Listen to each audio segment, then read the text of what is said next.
Hello,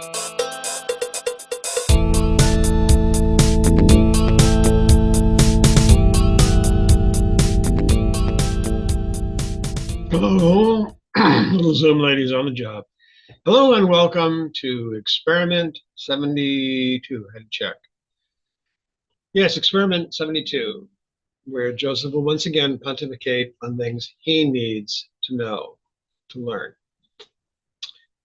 This time, this is something I really hammer myself with, and I'm sure I've mentioned it in previous experiments, and we're listening to the Doors still. I'm recording two experiments in the same day, hence you'll notice the clothing has not changed since the previous experiment 71, which was really good. You should go pay attention and listen to it.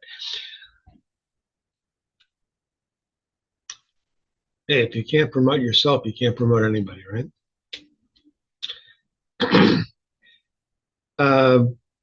This is something that to me is actually part of character development and revelation and scenes, setting.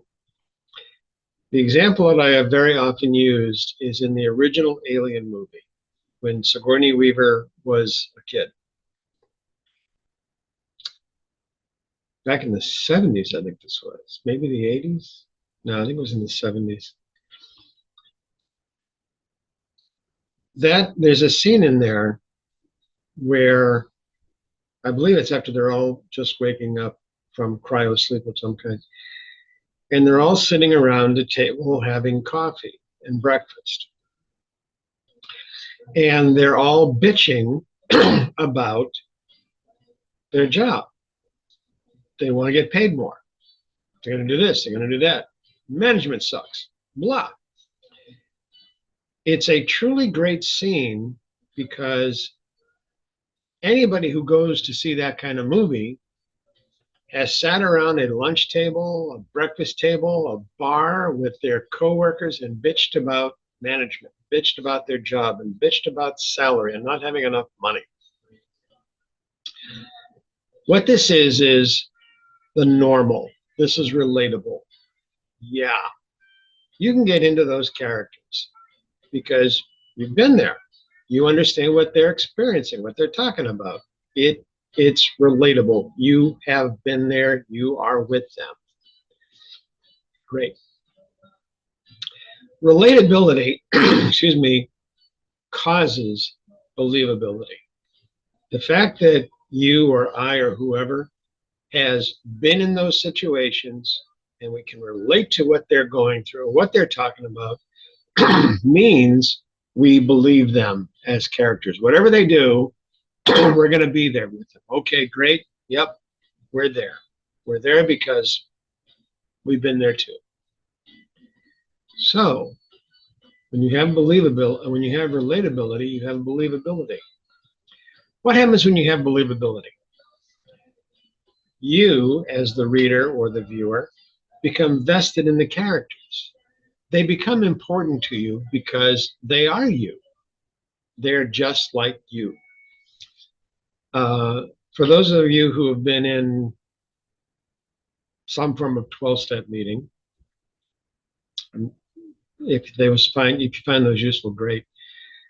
But one of the things about the 12-step meetings is everybody in those meetings has been where you've been or is where you are. Therefore, you can relate to all of them. They can relate to you. The problems are shared. You can engage with them openly and freely because what are you going to do? Call you out? You're a drug user? You're a drunk? You eat too much? You sex too much? That's not how you would say it, though. You fuck too much? Sorry. Do you remember the old adage, sex is very, very good. And even when it's very, very bad, it's still very, very good. So you can engage with them. You can be simpatico with them. Let's go this one further. Relatability creates believability, creates engagement. And when you have a reader or a viewer who believes and accepts and is with those characters and engaged and wants to know what happens to them, wants them to prosper, or if they're a bad person, wants them to die, have bad stuff happen to them, you've got sales. Because the reader wants to know what's going to happen. The viewer wants to know what's going to happen. The only way they can do that is to watch the movie or read the book. Let me give you an example.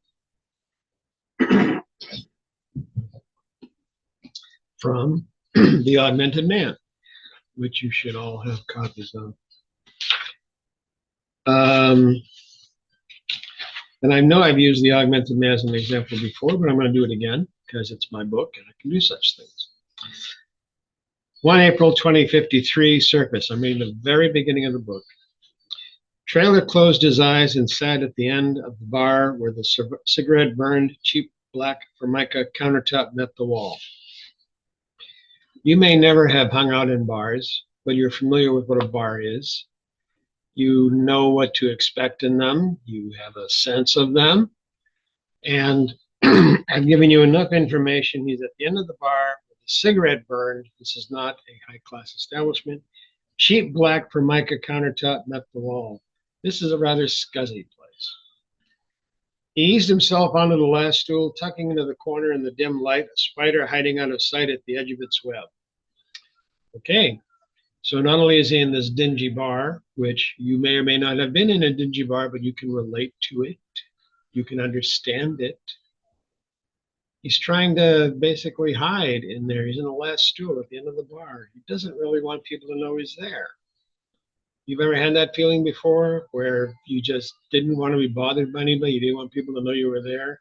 Maybe you were uncomfortable and you wanted to back away from everything. Two things you can relate to. And hopefully, as I write more and more in here, you can not only relate, but believe in the character. Okay? That was one. Empty Sky, another really good book you should be reading. Chapter 1. Jamie walked to Shem's tail, thumping his legs. The big golden retriever sat at the edge of their bed and stared out the cabin window. You may never have been in a cabin. You may never have owned a dog. But you can relate to waking up, having something basically trying to get your attention. Boom. You can relate. Jamie reached over the quilt and grabbed his tail. What, Shem? Outside, peepers and crickets chirped, raccoons chittered, possum and skunk hissed, owls hooted, and loons called. A wolf howled in the distance. Shem looked back at Jamie and whined softly. You may never have had any of those experiences. You have woken up. You've perhaps driven through the country.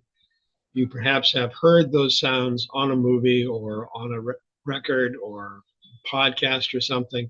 You are familiar enough with them, I hope, that you can relate to the situation. You may never have had a dog, but you've known people who have had dogs. Hopefully you've liked dogs, because if you haven't liked dogs, you're not going to like any of my books, okay? I love animals. They're in my books. My books, I can do what I want.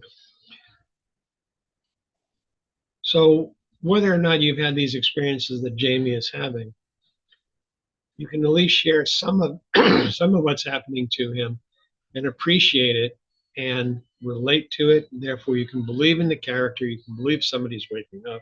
I don't know. So on and so forth. And Tag, one more book. Here we go, Tag. Okay. Eric pulled Julia to him and swung his axe. Who hasn't had that desire at some point in their life? I'm kidding. The witch screamed, cartilage and ligaments trailed from her wrist, veins and sinews dripped blood. Where Eric's axe severed her hand from her arm, she pulled back into the massive black oak's bowl where she hid. I'm going to say that I doubt you've had any of those experiences, except perhaps swinging an axe.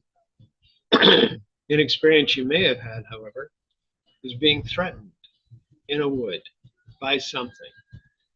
Perhaps an imaginary person, perhaps there was no real threat, but you were just uncomfortable in a wood. Perhaps you're a superstitious kind of person. Perhaps you have a really vivid imagination. If you do, you should be an author. And that makes that situation relatable. Someone protecting someone else. How do they do it? They swing an axe. It's a much more exciting opening than what was in The Augmented Man and Empty Sky. But nevertheless, and this is my hope, there's enough in there to get you interested.